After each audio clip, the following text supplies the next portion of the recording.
So now my tally chart is up to 11. I'm starting on the 12th pattern repeat, and this is where we start doing things with the thumb. So by now you can see I've got quite a lot of the glove going on, and it looks pretty cool. So on this first round of pattern repeat number 12, so this is the first scale round, so I've already knitted across the scales. And on these two bits, we're just going to increase slightly. We're going to increase 2 stitches, just because before you put the thumb on, it's quite good to widen it a little bit so that it's not tight across the palm. So we increase 2 stitches on this round, and then in 2 more rounds time, we'll do another increase. So I'll show you both of these. So how I like to increase with this, it doesn't matter exactly where you put the increases, as long as they're kind of fairly well spread out. So obviously this is a knit round rather than a purl round because it's got scales on. So I'm just going to knit, as I say, it doesn't exactly matter where you put it. I'm going to put one of my increases, I think here. So this is the stitch I'm going to increase. So what I'm going to do, I'm going to start by knitting it as normal. But rather than knocking the stitch off of there, I'm going to go in and knit through. It's really hard to see what I'm doing, but you can see there's like the back part of the loop here. I'm going into that, and then I'm picking up the yarn just as if I was knitting it. And that's it. So now I've got 2 stitches made out of this 1 stitch, and then you drop that off. But I'll just show you again. So hang on, let me show you it both ways. So I can show you it with British knitting. It might actually be a little bit clearer. So yeah, as I say, you go in and you knit the stitch as normal, bring that stitch onto the needle, and then you go through the back of the stitch and again wrap it round as normal, pull it through, and there's the second stitch, and then you knock it off, and that's your increase. So once you've done 1 increase, keep on knitting around, because as I say, you want to spread the increases out fairly well. Oh my god, this yarn's in the way. So I'm gonna knit round a little bit further, and that's as good a place as any. So I'll do another one here. So knitting into the front, and then whoops, knitting again into the back, so you've got 2 stitches, and it should look kind of like that before you pull it off.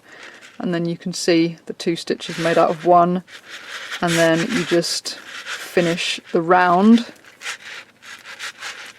So now what I'm going to do is I'm going to do the purl round, and then I'll show you the next couple of increases. Okay, so now I've done the purl row, and I'm on row 3 of the pattern repeat. So again, I've put the scales on, and I'm just going to increase another 2 stitches, exactly the same as I did before. But I will say this lot of increases is optional, because it kind of depends on the shape of the person's hands and arms that you're knitting for. If you're knitting for someone like me who's got a skinny little wrist and quite a big hand, then I would do what I'm doing here and increase by 4 stitches. But if you're knitting for someone who's got quite a big arm and a fairly kind of smallish or the same size hand, I would only increase by 2 stitches like we've just done. I wouldn't add these extra 2 stitches.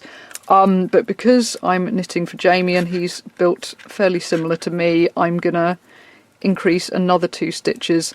So again, it doesn't really matter exactly where you put them, just space them out fairly well. So I'm gonna put it probably about here, I think. So again, knitting into the front, and then whoops, bit fiddly, knitting into the back and knocking it off, and that's the first increase. And this stitch, or this increase, I think would be known as a KFB, as in knit front and back, is what you would see on a knitting pattern to describe that. So again, kind of spacing them out fairly well, and I think here's a good enough place. So knitting into the front, knitting into the back, and that is the increase is done. So we've just increased the pattern by 4 stitches, and now I'm gonna click my little clicker, and now I'm just gonna purl around, and then after this purl row it's going to be the thumb. So when you start on the 13th pattern repeat, that's where you put the thumb in. So I'm just going to do my purl row and then I will show you the thumb. Okay, so you can see that I've done 12 pattern repeats now. I'm starting on pattern repeat number 13, and that's where I like to put the thumb. The very first round of pattern repeat 13, that seems to be quite a good place to put a thumb, that it kind of comes the right distance up the hand. So for the thumb, obviously for a left and right glove, you need to put the thumb on opposite sides. I believe I've been calling this the left glove throughout this video. I apologise. This, it appears to be, is actually a right glove. Now I've come to think about the thumb, because on the left glove, I put the thumb right at the beginning of the round, because on the left glove, the scales are at the end. It's kind of a reversal of this glove, whereas on this glove, which is actually the right glove, apologies, I put the thumb at the end of the round. So I've knitted across the scaled piece, I've knitted across this stick, and now I've knitted up to the final 6 stitches of the round. I tend to find that 6 stitches is a really good number for a thumb on this pattern. So once you've knitted, this only got my stick in because I'm kind of in the middle of knitting up this stick, so I've knitted to here, and now what you want to do is to use a little bit of scrap yarn that's ideally in a very, very different colour to your main yarn, so that it's very easy to tell them apart. And what you want to do with this yarn, take the kind of the tail of it and drape that over there a bit, and then you take it and you just knit with it, and it's a little bit awkward to begin with because the yarn's flopping everywhere, but you just knit these 6 stitches with this different yarn. Just knit them as normal. And then once you've knitted them, you slide them back onto this stick, doing it this way so you don't twist them.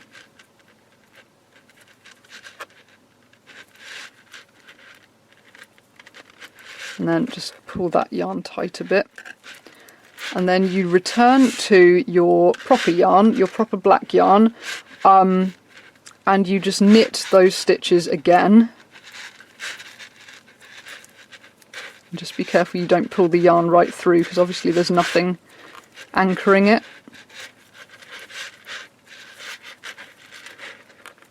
And once you've done that, just take this scrap yarn and pull it tight, and then you want to find some scissors and just give the scrap yarn a snip so that it's not overly dangly. And then when you've got it kind of like this, so it's not going to come out, but it's not going to get in your way. And that's really it for the beginning of the thumb. And when you put the actual thumb in is right when you finish the glove. But for now, that's all you need to worry about. So what I'm going to do now is just keep on going to the end of the pattern repeat. So I'm going to, as I say, there's 16 pattern repeats of the scales. So I'm going to finish that and then I will come back to you. So yay, thumb has begun.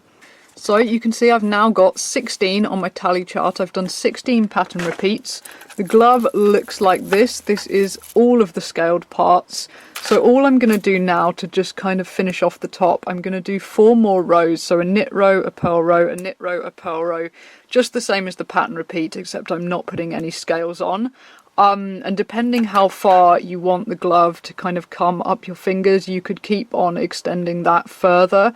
I tend to find that doing this, it comes to about here. But yeah, if you want it to be longer, just keep on going with those rows. So I'm going to do that and then I will show you the bind off. So you can see I've now added on these 4 rows without scales, and that's pretty much the glove finished. So what I'm going to show you now is a sewn bind off. Because these are gloves, they need to be stretchy, so I wouldn't do a normal cast off with this because I think that's going to make it too tight.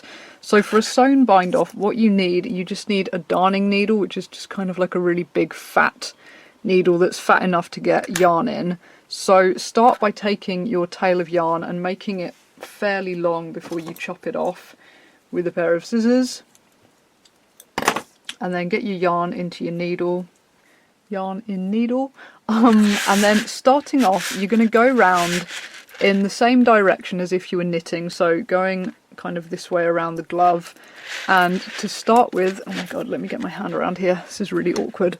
To start with, you want to go push the stitches up the needle as if you were going to knit, and then you go in from, let me get in the camera, go in from right to left into 2 stitches and pull the yarn through. And this is, oops, I've cut this yarn a bit long. You don't want to pull it really, really tight, as I say, because it needs to be stretchy. And then you come in and you go this way, like knitwise, through that stitch and knock that stitch off the needle, oops, and then pull it through. And you basically just keep doing that all the way through. So you go into 2 stitches, backwards, pull it through, and then into this stitch, the one that's nearest to the end, and pull it through and knock it off. And you just keep doing that all the way around. So as you're sewing round, obviously you'll get to the end of one stick and you'll have just 1 stitch left on. So when that happens, just move that little lost stitch onto the next needle and keep on going into 2, and then taking 1 off, and keep on going until you've got 1 stitch left. Then you do something a bit different. Okay, so you can see that I've now got my final stitch on the needle. So what I'm going to do with this one is I'm going to go into it as normal, that way, but then I'm going to pick up a little bit from the previous row just to join the kind of circle so you don't have a gap, and then put it through that stitch again as you've been doing before and knock that stitch off. And now what you want to do to tie the whole thing off so it doesn't unravel, just turn it inside out a little bit and then take the needle and stick it through a couple of stitches a bit far up, and then you want to knot it. So bring the knot through and you want to pull this yarn tail so that it's not going to leave a great big baggy bit. Oops, what am I doing? This is hard to do while watching myself on a camera. Oh my god. So yeah, so you can see it's kind of nice and tight and it's not going to get in the way. So then pull that all the way through and that ties it off. And then you just want to kind of weave in this end a little bit just in case it kind of comes undone. It's never a good idea to snip yarn right next to a knot, because if it kind of wiggles a bit, it can come unknotted and then the whole damn thing is going to unravel. So just kind of weave it through a few places pretty randomly.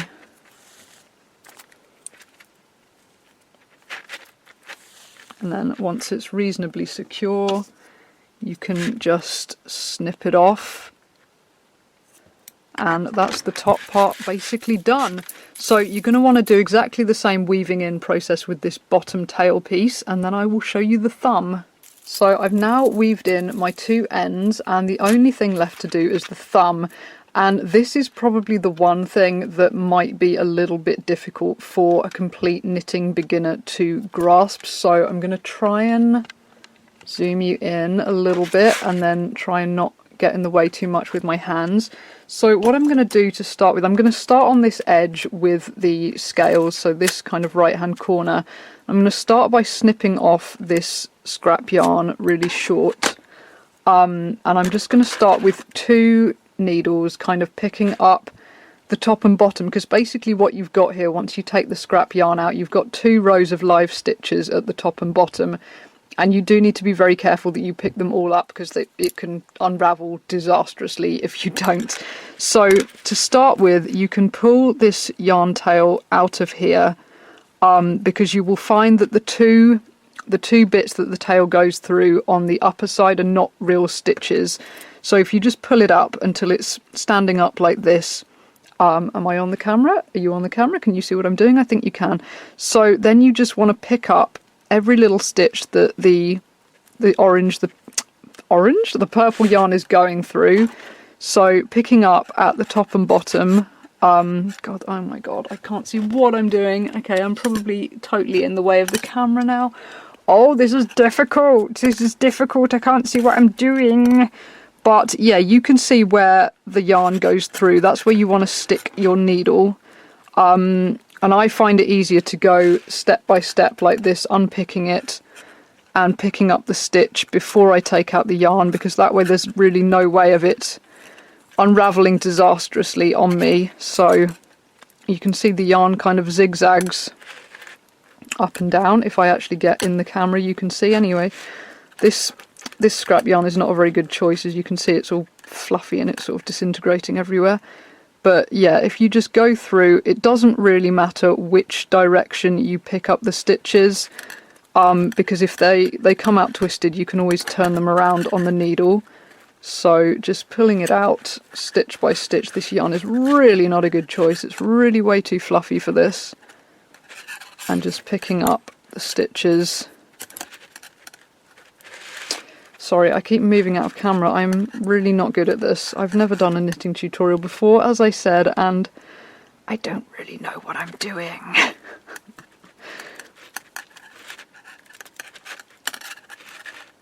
But I think as you keep going, it kind of gets a little bit clearer that everything the purple yarn runs through, you want to pick up and then pull out the purple yarn. And you can see it's kind of splitting apart now, and there's a little hole that's going to be the thumb hole. So just keep on picking them all up. Okay, so when you get to this point, you should have 6 stitches on your bottom needle and 5 stitches on your top needle, and that means you're done. So you can just pull the purple stitch, the purple stuff out of that, and this one is not a real stitch, it's just a kind of side piece, so that's not going to unravel. You want 5 stitches on top, 6 stitches on the bottom. So at this point, I go back to my darning needle and my black yarn and stick some yarn in a needle. So once you've got the yarn in the needle, I tend to like to start at the kind of palm side of the thing. So taking the yarn into the middle of this stitch and pull it through, and then you can take that needle off and get rid of it. And just tie this in 2 or 3 knots, leaving a nice tail because you're going to want to weave the end in as you did before. So just knot it. Oops. Knot it 2 or 3 times into that stitch until it's nice and secure, and then taking another one of your sticks, and you start by picking up a couple of stitches in this corner, because obviously if you just knitted here, you're going to have a big gaping hole right here. So insert your needle anywhere you like, really. 2 stitches, so I take 1 stitch about here, 1 stitch about here, so you just stick it in and wrap the yarn around and pull it through, hopefully. No, that's not going to pull through. Sometimes takes a couple of attempts before you actually get it. Right, so that's come through, and then I'm going to do another one round about here. And you do sometimes find that you still end up with a little bit of a hole, but it's, oh my god, it's not really the end of the world if you knit it and there's a bit of a hole in it, because you can just darn it with your yarn tail. When you weave in that tail, you can just darn up any holes that are left. So once you've picked up those 2 stitches, you want to start knitting along these ones, and you're going to want to arrange these back onto 3 stitches. And you can see these stitches I've picked up backwards. They're not easy to pick up, so in this case you can just manually take the stitch off and turn it around, but it's easier to just knit it through the back loop if they're twisted. So insert into the back loop and just knit it as normal, and just do that for all the twisted stitches. So I'm going to pick up, I'm going to do that many, and then I'm going to pick up, if I can find it, where the hell is my other stick? Here it is. Right, so then I'm going to move on to another stick and knit these final twisted stitches off here, and then again picking up 2 stitches. Sorry, it's making such a noise where the scales are scratching on my thing. So again, just, what am I doing? It's easier if you've got the yarn in this hand. Picking up 2 more stitches. This is so chaotic, I apologise. This is like the most chaotic, sweary knitting tutorial in the world. Oh, come on, you horrible piece of yarn. What are you doing? What are you doing? Why are you not picking up?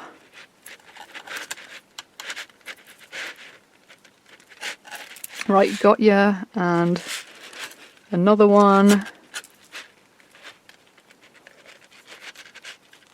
Right, awesome.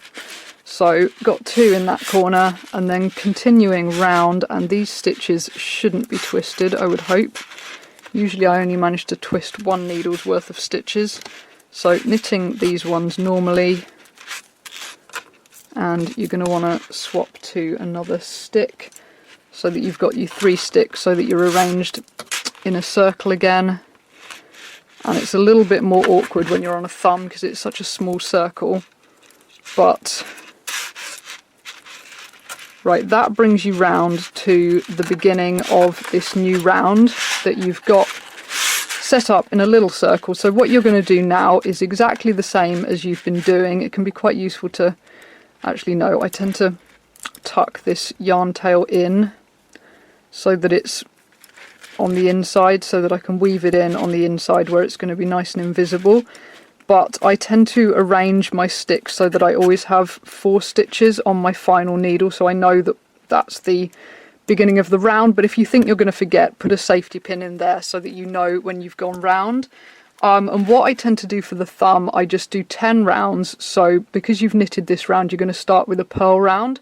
So alternating as before, purl, knit, and just do 10 rounds, and then you sew off just as you did the sewn bind off on here. You do exactly the same thing with the thumb, and then you're done, and then you just weave in the ends, and that is the end of the glove. Okay, so you can see I've knitted most of the thumb now. A couple of things I wanted to add with the thumb. While you're actually knitting the bits of the thumb, you want to keep it quite tight to pull all those kind of edge stitches together, or you can end up with really big gaping holes where you picked it up. Another thing that you might find slightly strange with knitting the thumb is that when you were knitting the glove, you were kind of knitting around the inside, whereas now you're knitting kind of around the outside. You may or may not notice that. This actually, knitting around the outside, that is how you normally knit with double pointed needles, but because of the nature of how the scales land on this pattern, you end up knitting the body of the glove inside out. But basically when you're knitting, if you're picking up your knitting halfway through and wondering, oh shit, which way do I go? The stitch you knitted before will always be the one that has the yarn coming off it. So you always go into the stitch without the yarn when you're going round in a circle. So whether that's the inside or the outside, it's string to not string, that's the way you're going. So once you've done your 10 rounds and you've got kind of this much thumb, I mean, as I say, again, you can keep on going. If you want to have a bigger thumb, you can keep on knitting, but 10 rounds is quite a good number. So again, once you've done that, cut it off, stick it on your darning needle, and just keep doing the sewn bind off as you did before. And this you really want to leave quite loose for the thumb, because the thumb will really be quite tight and uncomfortable if you do a tight bind off. So leave that really nice and loose and just bind it off as before. So now I've done my sewn bind off, keeping it quite loose, and I'm round to the last stitch. So as before, going into the last stitch and then picking up a little bit from the other side so there's no gap, and pulling it through, and then just going through that stitch and taking it off. And then just as before, doing the kind of the weaving in and the knotting of the end. And now we have a glove. So that's pretty much it. All you've got obviously is this yarn tail dangling. So before you tie in the yarn tail, it's quite a good idea to try on the glove and see if you've got any holes. And as you can see, I've got kind of a big hole here. This side I haven't got any holes in, so that's good. This side I've got a hole in though, so what I'm going to do, I think that's the good side to have a hole in, because yeah, so my yarn tail is right next to this hole, so I'm going to just darn up that hole as I weave in the tail. So I've got the thing on my needle now, so to darn it up, I'm just going to bring it through. Here's my hole, and I'm just going to come through the edges of the hole and just kind of draw them together. And do that on both sides of the hole, and that should pretty much close up my hole. I'll just do one more, and then just as before, kind of weave that end in a little bit, just wiggle it around the place. There's always hairs stuck to my knitting. I molt so much, I'm like a cat. Right, and then once you've kind of weaved it in, give it a snip, and that's it. That is your glove done. So put on your dragon glove and wear it with pride. This one's a little bit big for me since it's made for Jamie, but it's the glove. It makes a lovely sound. So that is the right glove, and yeah, the Crafty Mutt pattern will give you the reversals to this. If you buy it and you look at it and you can see how to make the left glove. And I hope that's been vaguely helpful. I have no idea if it has been. As I say, I've never done a knitting tutorial before, so I don't know if this is very helpful or not. I don't know. It's really weird filming with my hands. But anyway, I hope it gets you knitting, and I hope you enjoy it, and I hope you enjoy your dragon gloves. And if people do like this, and this does make any sense to anyone at all, maybe I will make more knitting tutorials one day.